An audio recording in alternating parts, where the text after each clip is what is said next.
ตัวใหญ่ไปเลย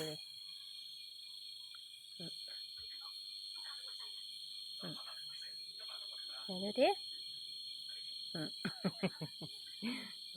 หางก็ไม่มี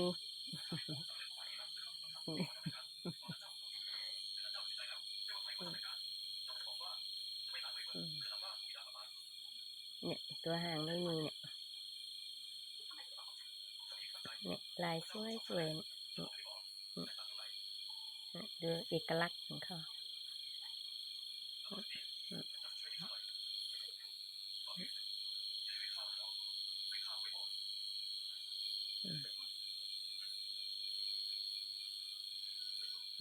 ลายสวย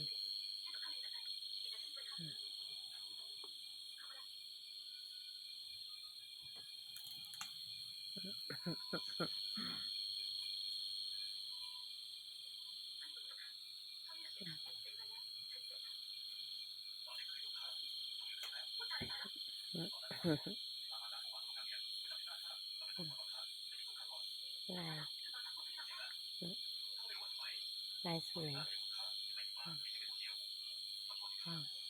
ดูลาย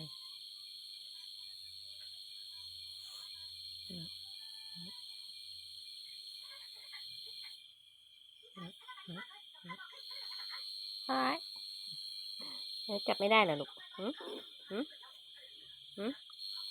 ยายจับไม่ได้ด้วย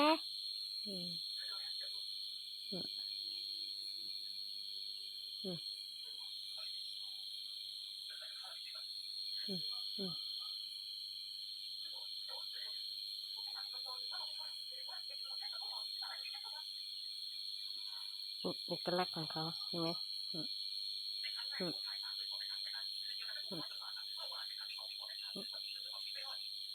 แมวลายเสด็จของแท้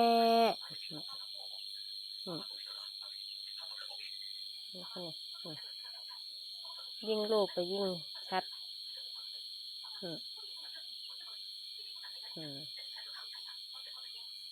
ห็นไหมเนี่ยหน้า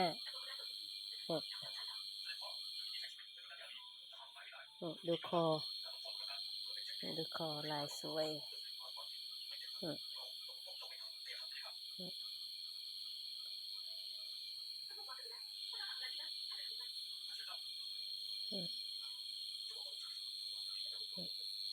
นี่นะดำ